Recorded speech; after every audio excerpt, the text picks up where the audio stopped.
हाँ जी, तो एक मैनेजमेंट अकाउंटिंग का टॉपिक जो आपका बाकी था, जो भी रिमेनिंग लेक्चर्स आपके बाकी हैं, अब से वो अपलोड होना आपके लिए शुरू हो जाएंगे। ऐप पर थोड़ी सी प्रॉब्लम थी तो उसके चक्कर में उसमें अपलोड नहीं हो पा रही थी, जो कि प्रॉब्लम अब हमारी टेक्निकल टीम भी सॉर्ट आउट कर दी है। और जो भी आपके लेक्चर्स बाकी हैं वो आपको 1 बाय 1 अभी लेक्चर्स पे शो होने लगेंगे। किसी पे ना शो हो तो व्हाट्सएप पे आप करके बता दीजिएगा। टॉपिक का नाम है, चैप्टर का नाम है डिविजनल परफॉर्मेंस, जिसमें से 7 मार्क्स का क्वेश्चन आपका 110% आता है। किसी भी चैप्टर को पढ़ने से पहले आपको पता ही है कि किसी भी चैप्टर को पढ़ने से पहले आपको पता होना चाहिए कि वो पेपर में कहां पर आता है। तो लास्ट के जो 2 क्वेश्चन होते हैं आपके एग्जाम में, उसमें आपका एक क्वेश्चन डिविजनल परफॉर्मेंस का आएगा या फिर आपको 1-2 एमसीक्यूज देखने को मिलेंगे। अब डिविजनल परफॉर्मेंस है क्या चीज, इसे हिंदी में बताऊं, सब कुछ करूं। आज की क्लास जो होगी, इसकी क्लास नंबर 1, इसमें मैं आपको इसकी मीनिंग बताऊंगा। दूसरी चीज, ये डिफिकल्ट क्यों लगता है बच्चों को, वो समझाऊंगा आपको। तीसरी चीज, इस टॉपिक के डेप्थ में बताऊंगा आपको रीजन क्या है इसका, और जो क्वेश्चन हमारा बनता है डू पॉइंट एनालिसिस आपका होता है, वो क्या करता है, कैसे काम करता है। तो फाइनेंस केस में थोड़ा सा एंगल आएगा, तो मैं आपको साथ समझाऊंगा, और वीडियो पूरी देखिएगा, कोई भी बच्चा जो है टॉपिक को छोड़ के ना जाए इसको। तो चलता हूं, मैं आपको पहले टॉपिक बताता हूं। पहली चीज तो इस चैप्टर को पढ़ने के लिए आपको इनकम स्टेटमेंट की नॉलेज होनी जरूरी है। इनकम स्टेटमेंट क्या होती है सर? इनकम स्टेटमेंट स्टार्ट होती है सेल से और लास्ट तक जाती है earnings available to equity share holder, जिसे ईपीएस के नाम से भी बाद में हम बांट देते हैं। तो अगर आपसे ये पूछा जाए कि सर किसी के कैपिटल में कितनी सारी चीजें इंवॉल्व होती हैं, तो इक्विटी कैपिटल भी इंवॉल्व होती है टोटल कैपिटल एम्प्लॉयड में, ठीक है, प्रेफरेंस कैपिटल भी इन्वॉल्व होती है, और जो हम बाहर से पैसा लेते हैं वो भी इन्वॉल्व होता है। लेकिन इन सभी को जो रीपेमेंट हम करते हैं या जो एनुअल पेमेंट हम करते हैं, उसका समय होता है अलग अलग। तो शुरू हुई सेल से, ये आप ज्यादातर ये आप अपने फाइनेंशियल मैनेजमेंट में देखते हैं। सेल्स में से माइनस की वेरिएबल कॉस्ट तो आ गई कंट्रीब्यूशन, कंट्रीब्यूशन में से माइनस की फिक्स कॉस्ट तो आ गई ईबीआईटी, ईबीआईटी में से माइनस किया इंटरेस्ट तो आ गया ईबीटी, और माइनस कर दिया टैक्स तो आ गया earning available to equity share holders, जिसके बाद प्रेफरेंस डिविडेंड माइनस करते हैं तो आ जाता है earnings available to equity share holders, जिसे हम नंबर ऑफ इक्विटी शेयर से डिवाइड करते हैं। मैं ऐसा अज्यूम करके चल रहा हूं, अगर आप मैनेजमेंट अकाउंटिंग के बच्चे हैं तो आपने फाइनेंशियल मैनेजमेंट में लिवरेज में सारी चीजें पढ़ रखी होंगी। अब मैंने आपके लिए क्या बनाया, देखिए। ROCE का मतलब होता है return on capital employed. Sir ये कैसे निकाला जाता है? तो टोटल कैपिटल और ROI को जब आप मल्टीप्लाई करते हो तो रिटर्न ऑन कैपिटल एम्प्लॉयड आ जाता है, जिसे आप EBIT के नाम से भी जानते हैं। इसे ओवरऑल प्रॉफिट भी बोलते हैं, अलग अलग नाम से दिया होता है। मतलब सब लोगों ने पैसे कमाए तो कौन सी इनकम आई? तो बेटा सब लोगों ने पैसे कमाए तो इनकम आई आपकी EBIT। उसके बाद जिसने पैसे कमाए उसके पैसे वापस देते हैं, जैसे कि इंटरेस्ट का पैसा वापस देते हैं हम अपने आउटसाइडर फंड, जिसे डेट और लोन भी बोलते हैं, ठीक है सर। टैक्स तो सर गवर्नमेंट को जाता है। उसके बाद प्रेफरेंस डिविडेंड किसको मिलता है सर? ये मिलता है प्रेफरेंस शेयर होल्डर्स को। अच्छा, फिर किसको पैसा मिलता है? मैंने कहा बेटा फिर तो पैसा मिलता है आपका earnings available to equity share, जो आपके रियल ओनर्स होते हैं, जिसे equity share capital plus reserves के नाम से भी जाना जाता है। Equity share capital plus reserves के नाम से भी जाना जाता है। तो ये हमने एक इनकम स्टेटमेंट बनाई जिसमें किसको क्या मिलेगा ये आपको समझा दिया। EBIT ये सबको मिलता है, जैसे आप जानते हो ना KO निकालते हो आप कैपिटल स्ट्रक्चर में, तो ये KO है, ओवरऑल फर्म की जो है इनकम है। ये जब हम निकालते हैं वो KP होता है क्योंकि प्रेफरेंस डिविडेंड को जा रहा है। ये जो हम निकालते हैं वो KE होता है क्योंकि इक्विटी वालों को जा रहा है, और एक होता है आपका KD जो कि हम डिवेंचर्स को देते हैं या आपके लोन वालों को देते हैं। ऐसे करके हम निकाल के चलते हैं। सर ये तो आपका फाइनेंशियल मैनेजमेंट में हो गया। हमारे मैनेजमेंट अकाउंटिंग में क्या कर रहा है, देखिए जरा ध्यान से। अगर आपको कभी भी ऑपरेटिंग प्रॉफिट का रेशियो निकालना है तो ऑपरेटिंग प्रॉफिट होता है EBIT प्लस उसे नीचे डिवाइड कर देंगे टोटल जितना इन्वेस्टमेंट आपने कर रखी है मल्टीप्लाइड बाय 100 कर देंगे, तो इसका फॉर्मूला आ जाएगा। रिटर्न जो हम डिबेंचर्स को देते हैं उसे क्या बोलते हैं बेटा? इंटरेस्ट। अभी बस डॉट्स कनेक्ट करता हूं, 2 मिनट का समय दीजिए। Return to preference share holders को क्या बोलते हैं? प्रेफरेंस डिविडेंड बोलते हैं। टोटल फंड्स जो हमारे इन्वेस्टमेंट यहां पर लगी है उसके अंदर 3 चीजें आती हैं। अब कहानी को बढ़ाते हैं जिससे आपका न्यूमेरिकल क्वेश्चन आएगा। मैं अननेसेसरी, चैप्टर का नाम डिविजनल परफॉर्मेंस है, इसमें अलग अलग डिवीजन की परफॉर्मेंस को देखा जाता है, ये सब मैं साइड कर देता हूं। मैं पहले बात करता हूं भाई न्यूमेरिकल एग्जाम में कैसे सॉल्व होगा। जब आप न्यूमेरिकल समझ जाओगे उसके बाद आपको समझाऊंगा कि इसकी थ्योरी क्या थी। आई होप आप बात समझ गए, ठीक है। तो रिटर्न ऑन कैपिटल एम्प्लॉयड की अगर मैं बात करूं तो सर ये कैसे निकाला जाता है, देखिए जरा ध्यान से। मैं अगर यहां से सब कुछ मतलब अगर आप मुझसे पूछो कि हमने जो पैसा लगाया है उसकी नेट इनकम कितनी कमाई, किसने कमाई सर? इक्विटी शेयर वालों ने, है ना।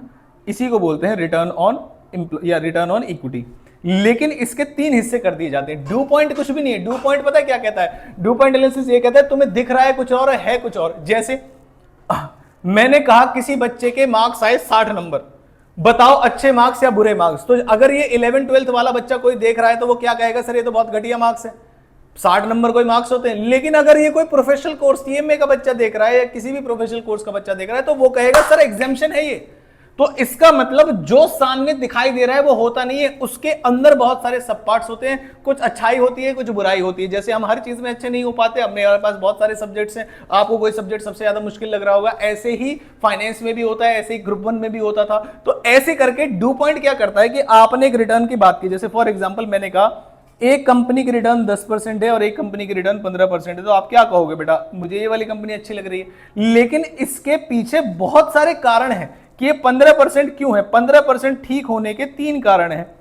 एक कारण अच्छा हो सकता है, एक कारण खराब हो सकता है, एक कारण अच्छा हो सकता है, एक कारण खराब हो सकता है। इसके भी 3 पॉइंट हो गए, जिसमें से एक अच्छा दूसरे खराब, तीसरा अच्छा तीसरे खराब। तो हमें क्या करना है सर, इससे हमें यह करना है कि हमें किसी की एक इंफॉर्मेशन को कि 5% और 15%, इसके पीछे नहीं भागना है। हमारे सामने रिटर्न लिखा होगा, मान लीजिए मैंने कहा कि एक कंपनी कमा रही है 10%, तो आप कहोगे सर 10% तो ठीक ठाक कमाई है। अब मैं बोल दूं उनकी इंडस्ट्री में जो ओवरऑल कमाई होती है वो कम से कम 22% सब कमा रहे हैं, तो आप बोलोगे सर ये तो गलत है। तो ये कंपैरेटिव एनालिसिस की बात करता है, जो आपका ड्यू पॉइंट एनालिसिस होता है। तो इसके अंदर हम क्या करेंगे, अब मैं आपको समझाऊंगा मेरे बच्चे न्यूमेरिकल से। देखिए जो मैंने जस्ट अभी फॉर्मूला लिखा है net income divide by equity shareholders, इसको थोड़ा सा ब्रॉड करते हैं।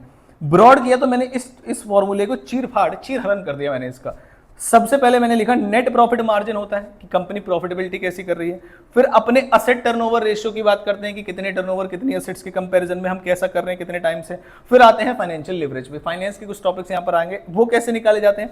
नेट प्रॉफिट मार्जिन का फॉर्मूला होता है net income divide by sale. मैं 2 कंपनियों की आपको इंफॉर्मेशन निकाल के दिखाऊंगा और दिखाऊंगा कि ओवरऑल चीज कुछ अलग होती है। जैसे वेरिएंस की बात करें, आप बताओ जब ये वाला चैप्टर पढ़ रहे तो इसका मतलब आपने स्टैंडर्ड कॉस्टिंग भी पढ़ रखा होगा। स्टैंडर्ड कॉस्टिंग में वेरिएंस निकाले जाते हैं। अगर मैं बोल दूं टोटल मटेरियल कॉस्ट वेरिएंस किसी का नेगेटिव है, तो क्या मैं बोल दूं सब कुछ ही घटिया चल रहा है। हो सकता है उसका एफिशिएंसी रेशियो अच्छा हो, यूसेज रेशियो जिसे बोलते हैं आप, यूसेज रेशियो उसका अच्छा हो सकता है। उसका प्राइस वेरिएंस बहुत खराब था जिसमें से उसे मटेरियल महंगा मिला था, मटेरियल महंगा होने की वजह से ओवरऑल जो उसका वेरिएंस है वो नेगेटिव चला दिया। अदरवाइज उसका यूसेज वेरिएंस, मिक्स वेरिएंस सब कुछ अच्छे थे, फेवरेबल थे।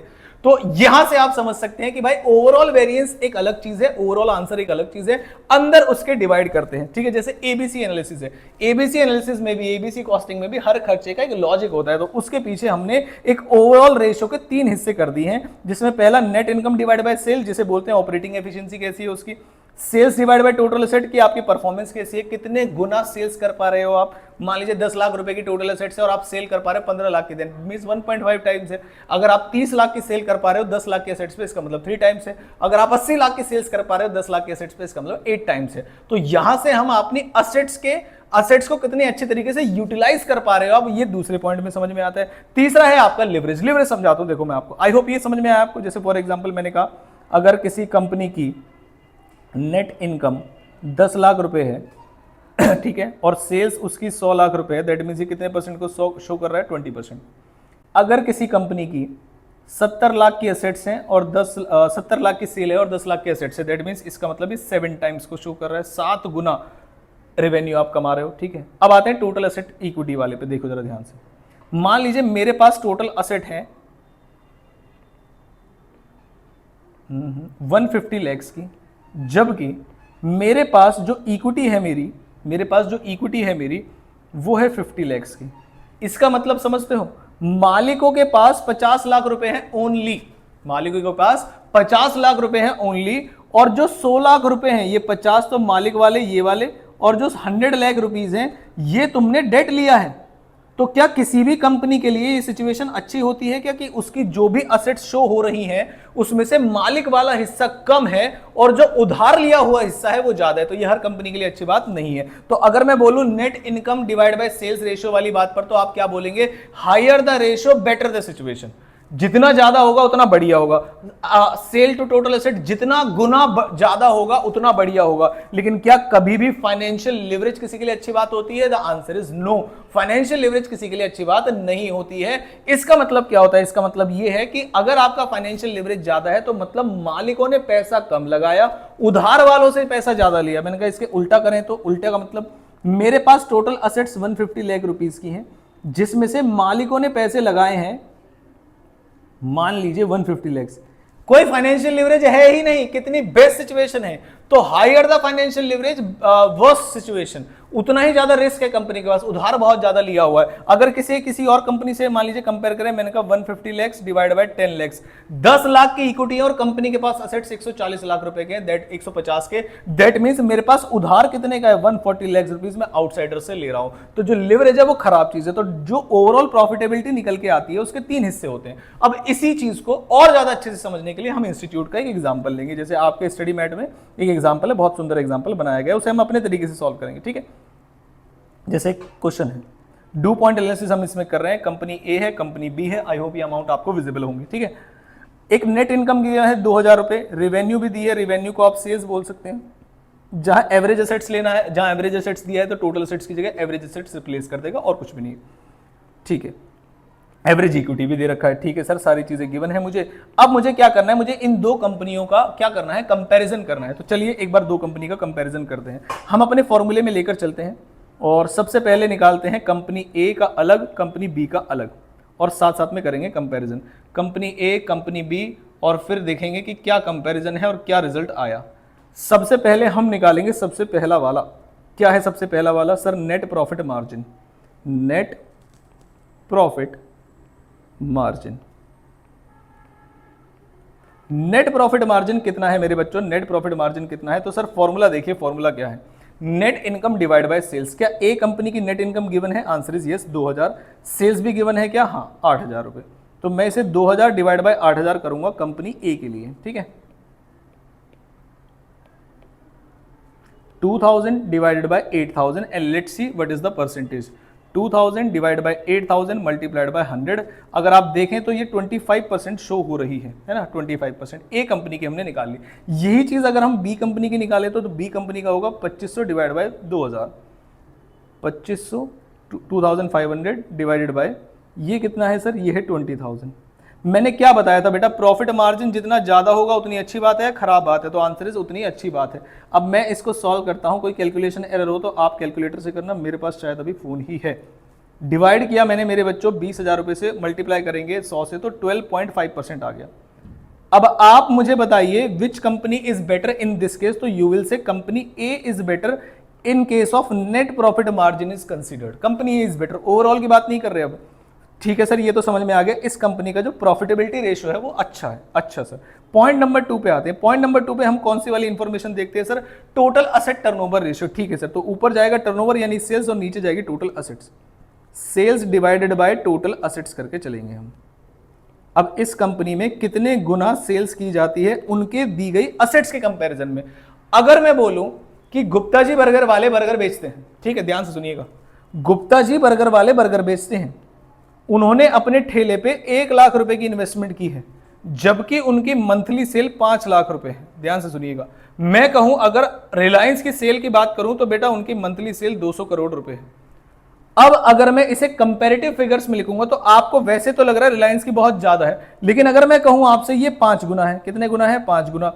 और इस कंपनी की जो टोटल कैपिटल है वो 500 करोड़ है, दैट मींस ये कितने गुना है बताओ जरा, क्या ये गुना है? जी नहीं, ये अपनी असेट का ओनली 40% हिस्से को ही भुना पा रहे हैं, जबकि ये वाले जो हैं आपके ये 500% कर पा रहे हैं। तो गुप्ता जी का जो असेट टर्नओवर रेशियो कमाल का है। पैसे लगाए 1 लाख रुपए, रेवेन्यू कर रहे हैं 5 लाख का, जबकि उन्होंने 500 करोड़ रुपए लगा रखे, तब जाके 200 करोड़ यानी कि बराबर भी नहीं कर पा रहे हैं। तो सुनने में लगा ज्यादा, लेकिन कंपेयर किया तो पता चला गुप्ता जी असली बिजनेस कर रहे हैं, ठीक है। तो कोई गुप्ता बच्चा है तो बुरा मत मानिएगा, प्रॉफिट बहुत ज्यादा है, ठीक है। अब आते हैं सेल्स पे। सर सेल्स कितनी है कंपनी ए की? 8000 रुपए की सेल्स है, और टोटल असेट्स और देख लो, अब एवरेज असेट्स उनकी 5000 रुपए है। तो मैंने ये लिखा 8000 और इसको डिवाइड कर दिया 5000 से। हाइयर द रेशियो बेटा बेटर द सिचुएशन, बस इसी गाने को गाते रहेंगे हम। 8000 रुपए को हम डिवाइड करेंगे 5000 से, 8000 रुपए को हमने डिवाइड किया 5000 से, और ये आंसर आया 1.6 टाइम्स, यानी अपनी असेट का 1.6 टाइम टर्नओवर करते हो। अगर मैं ऐसा ही कंपनी बी के साथ करूं तो क्या होगा? तो कंपनी बी के साथ करूंगा तो बेटा क्या होगा, आपके पास फिर से मुझे देखनी पड़ेगी रेवेन्यू 20,000 रुपए की और एवरेज असेट्स 8,000 रुपए की। तो 20,000 रुपए की रेवेन्यू और 8,000 रुपए की आपके पास एवरेज असेट्स। तो बताइए मेरे बच्चे ये कितने टाइम्स हुआ? सर ज्यादा लग रहा है ये तो। हाँ बेटा ज्यादा लग रहा है, क्योंकि ज्यादा है ना, 8,000 यूनिट्स, सॉरी अमाउंट, चलिए, तो मैंने यहां पे लिखा 20,000 डिवाइडेड बाय 8,000, 2.5 टाइम्स, यानी कि 2.5 गुना। इसका मतलब मुझे लग रहा है इस केस में तो कौन सी कंपनी जीत गई है, इस केस में जीत गई है कंपनी बी, जो कि अगर आप असेट के बेसिस पर दिए गए टर्नओवर के लिए निकालें तो, यानी कि असेट आपके पास जितनी है उसका 2.5 गुना सेल करते हैं, जबकि कंपनी ए जो भी असेट उसके पास है उसका सिर्फ 1.6 टाइम्स कर पा रही है as compare to company B जो कि 2.5 गुना सेल कर पा रहे। तो इस सिचुएशन में कंपनी बी जीत गई। अच्छा सर, हमें तो एक छोटा सा रेशियो लग रहा था, पता नहीं इसमें तो बहुत सारी चीजें। जी हाँ, डू पॉइंट एनालिसिस यही तो कहता है, आपको जो लगता है वो है नहीं भाई, अच्छे से उसे एनालाइज करिए। और अगर मैं आपको स्टैंडर्ड कॉस्टिंग से मैच कर पाया हूं या स्टैंडर्ड कॉस्टिंग को समझा पाया कि स्टैंडर्ड कॉस्टिंग में वेरिएंस निकाले जाते हैं, total material variance, total labour variance, लेकिन उसके अंदर बहुत सारी चीजें होती है, idle time variance, efficiency variance, rate variance, और आपका जो क्या नाम है उसके बाद मिक्स वेरिएंस, यील्ड वेरिएंस, ये सब निकाले जाते हैं। पॉइंट नंबर 3 पे आते हैं। पॉइंट नंबर 3 क्या कहता है कि सर एक और चीज है उसकी, फाइनेंशियल लिवरेज। और लिवरेज कैसे निकलेगा, जो भी असेट है उसे इक्विटी से कंपेयर करिए। तो मैंने कहा बेटा जो भी असेट आपके पास है उसे किससे कंपेयर करना है, इक्विटी से। तो 5,000 डिवाइडेड बाय 2 असेट टर्नओवर, तो असेट जाएगी ऊपर जिसे फाइनेंशियल लिवरेज भी कहते हैं, और इक्विटी जाएगी नीचे। और मैं इसे हिंदी में समझाने की कोशिश करता हूं आपको। कंपनी ए के पास कितनी असेट्स हैं, 5,000 रुपए की, और इक्विटी कितनी है, 2,000 की। इसका मतलब यह है 3,000 रुपए कंपनी के पास बाहर से पैसा आया हुआ है, जो कि उनके कैपिटल से भी ज्यादा है, यानी आधे से ज्यादा पैसा कंपनी के पास। अब इसे निकालो तो 5,000 डिवाइडेड बाय 2, 2.5। अगर रेशियो निकालेंगे तो चलो मल्टीप्लाई करके 100 कर लेंगे, वैसे कर लेंगे, कोई बात नहीं। तो मैंने कहा ये 2.5 है। इसका मतलब इक्विटी है आपके पास 2,000 रुपए की, लेकिन आपका जो असेट है वो 2.5 टाइम्स है, जिसका मतलब आपके पास जो है वो क्या है बताइए जरा फटाफट से, आपके पास बाहर वालों का पैसा ज्यादा है। अब आते हैं इधर, क्या इसमें ऐसा है, 8,000 रुपए के असेट्स हैं और 1,000 रुपए की इक्विटी है। सत्यानाश, 8,000 रुपए के असेट्स हैं और 1,000 रुपए की इक्विटी है। इसका मतलब बाकी का पैसा कहां से लाए बेटा, ये आ गया 8। इसे 2.5:1 बोलिए, इट 8:1 बोलिए। मालिक का पैसा 1 रुपए लगेगा तो बाहर वालों का पैसा लग रहा है 2.5। अगर मालिक का पैसा 1 रुपए लग रहा है तो बाहर वालों का पैसा लग रहा है 8 रुपए, तो इसमें से कौन सा जीत जाएगा, इसमें से फिर से कंपनी ए जीत जाएगी।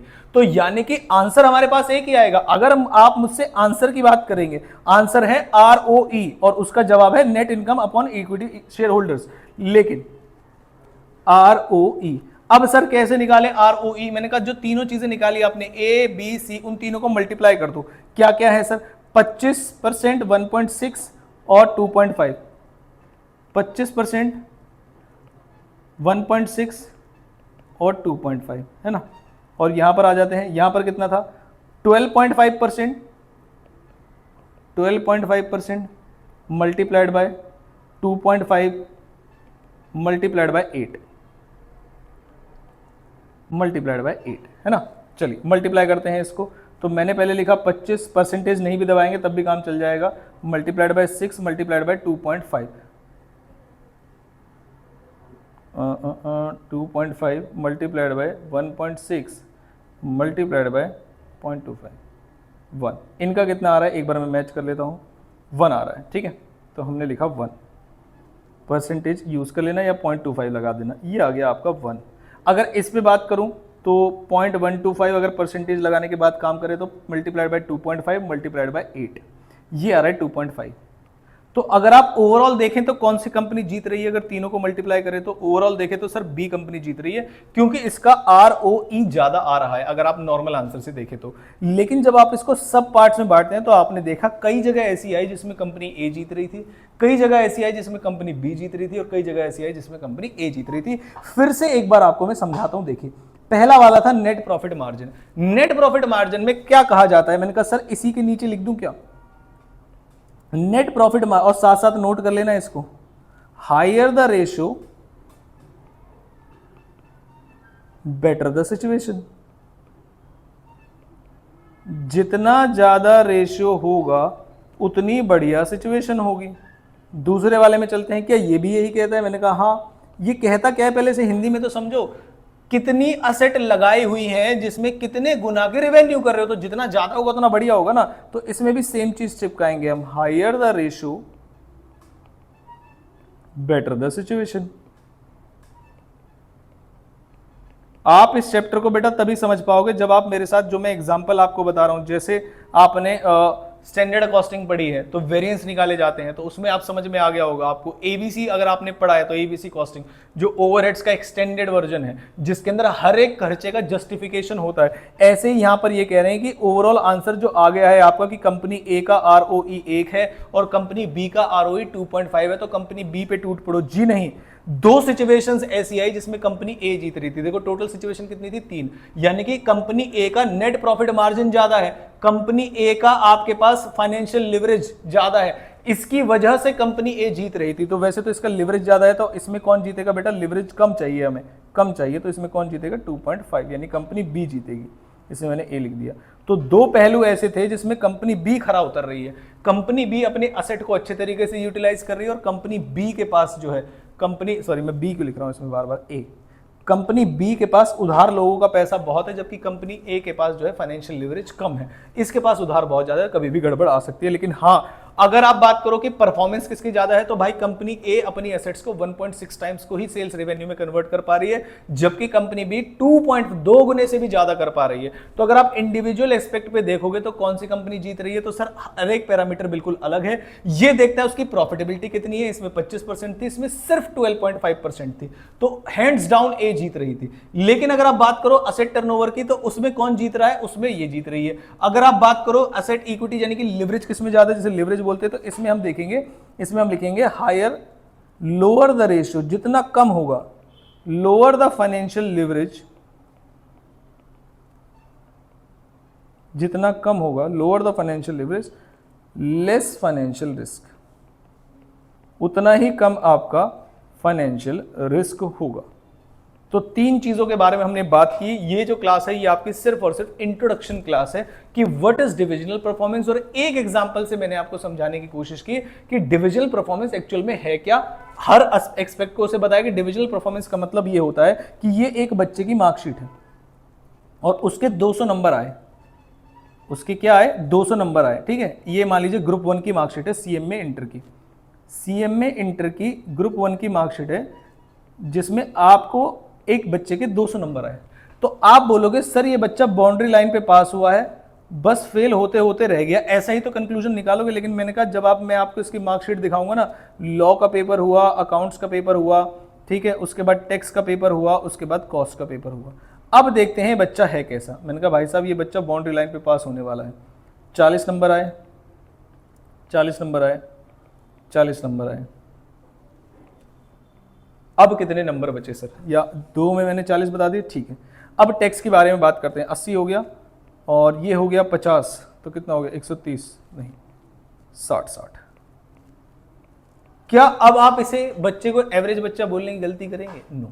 जब आप देख रहे हो, यही तो होता है division, this is division 1, this is division 2, this is division 3, this is division 4, this is the actual example of divisional performance. अगर आपको पूरे YouTube पे बेस्ट एग्जांपल चाहिए डिविजनल परफॉर्मेंस का, तो आप ये देखिए, एक बच्चा लॉ और अकाउंट्स के पेपर में जस्ट सरवाइव कर पाया। उसके रीजन कुछ भी हो सकते हैं, लॉ में नंबर कट गए, अकाउंट्स का पेपर मुश्किल आया था, लेकिन वैसे वो बच्चा एग्जेम्पशन वाला बच्चा, उसे टैक्स बढ़िया तरीके से आती है, फाइनल में दिक्कत नहीं आएगी, कॉस्ट बहुत अच्छे तरीके से आती है, तो मैनेजमेंट अकाउंटिंग में दिक्कत नहीं आएगी। तो ये तो बच्चा क्रीम बच्चा है। लेकिन अगर आप किसी से बोलो किसी की ओवरऑल परफॉर्मेंस क्या है, तो सर 200 है, और किसी बच्चे की परफॉर्मेंस 201 है, उसकी परफॉर्मेंस 201 कैसे है, उसमें से ऐसे मान के चलो 50 50 50 50 51, तो एक एवरेज बच्चा है जो रेगुलरली कंटिन्यूअसली परफॉर्म कर रहा है। ये एक एक्सेप्शनल बच्चा है जिसके कुछ सब्जेक्ट बहुत ज्यादा वीक है, या तो पेपर हार्ड आया क्या आया, लेकिन कुछ सब्जेक्ट बहुत ही ज्यादा स्ट्रांग भी है। तो यही एग्जांपल होता है बेटा डिविजनल परफॉर्मेंस का, जिसके अंदर एक डिवीजन कैसा कर रहा है उसके बारे में बात करते हैं। और डिटेल में एनालिसिस के लिए हम आगे जाके डू पॉइंट एनालिसिस हमारे को आगे भी कंटिन्यू करेंगे कि क्या इन फॉर्मूलों को भी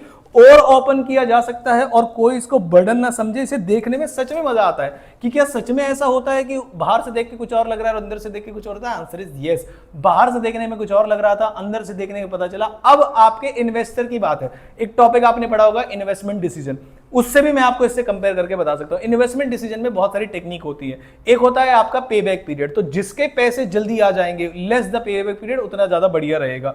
किसी इन्वेस्टर को ये लगता है कि मुझे पेबैक पीरियड से लेना देना नहीं है, मुझे तो ओवरऑल एंड तक जाना है, एंड तक जाना है, तो वो एनपीवी के पीछे भागेगा। तो वो इन्वेस्टर टू इन्वेस्टर डिफर करता है कि वो कौन से पॉइंट पे। बहुत सारे इन्वेस्टर ऐसे जो रिस्क लेने के लिए तैयार करें, पैसे लगाओ यार आगे जाके देखेंगे, कोई दिक्कत वाली बात नहीं। तो यहां पर जो लोग हैं वो परफॉर्मेंस को मेजर अपने बिहाफ पे करते हैं। इसलिए अगर आप बोलो एक फॉर्मूले से लगा के किसी का आरओई निकाल दो, रिटर्न ऑन इक्विटी निकाल दो, तो वो कंपनी की परफॉर्मेंस के बारे में अच्छे से नहीं समझा पाएगा। कंपनी की परफॉर्मेंस देखनी है तो इस फॉर्मूले के 3 हिस्से करिए, एक नेट प्रॉफिट मार्जिन को समझाइए, एक टोटल एसेट टर्नओवर को समझाइए, और दूसरा कौन सा, फाइनेंशियल लिवरेज को समझाइए, तीसरा जो है फाइनेंशियल लिवरेज को समझाइए। अलग अलग अमाउंट्स अलग अलग इंडिकेशन देती हैं, अलग अलग समझ होती है हमें इससे टॉपिक की। तो ये हमारा आज डिविजनल परफॉर्मेंस वाला हिस्सा है। डिविजनल परफॉर्मेंस को आगे कंटिन्यू करेंगे और कहानी में इंटरेस्ट लाएंगे इसके अंदर, क्योंकि फॉर्मूले अभी आगे जाएंगे। अगर कोई न्यूमेरिकल एक और है तो एक और से समझ लेते हैं, नहीं सॉल्यूशन नहीं किया है इन्होंने, ठीक है। तो एक